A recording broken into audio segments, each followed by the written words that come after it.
staying with what is near.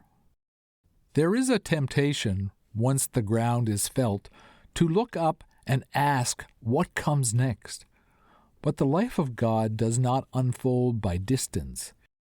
It unfolds by attention. The kingdom does not ask you to go far. It asks you to stay.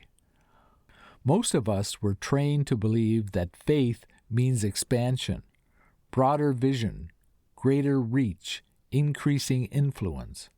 We imagine obedience as movement outward. But again and again, Jesus resists this momentum. He does not scatter his attention across the horizon. He gives himself fully to whoever is in front of him.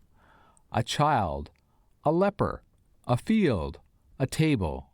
He stays with what is near long enough for heaven to show up. Nearness is not limitation, it is incarnation. To stay with what is near is to refuse the lie that meaning lives elsewhere.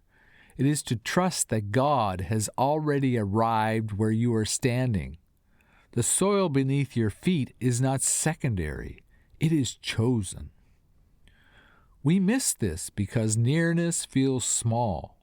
It does not announce itself as important. It does not promise leverage or scale. But this is precisely why it's trustworthy.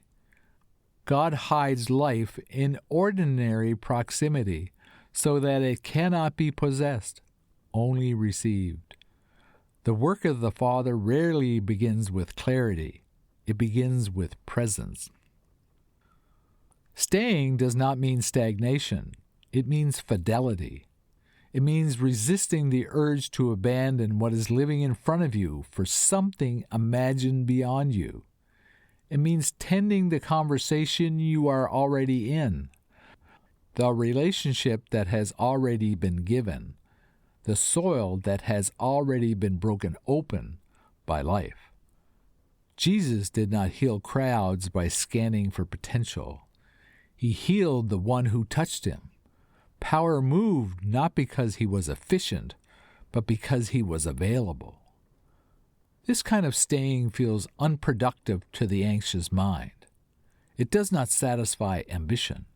It offers no guarantee of result. But it does something better. It creates room for love to finish its work. Much of what we call distraction is simply impatience with nearness.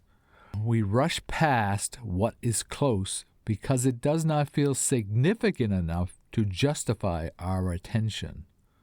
But significance is not what makes something holy. Attention does.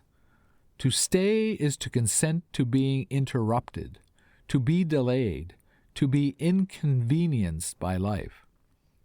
This is not a lesser calling. It is the shape of Christ.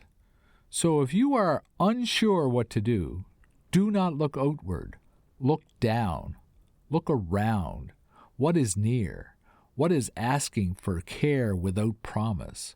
What is already alive and waiting for your attention? Stay there. The kingdom does not arrive all at once. It appears wherever someone is willing to remain.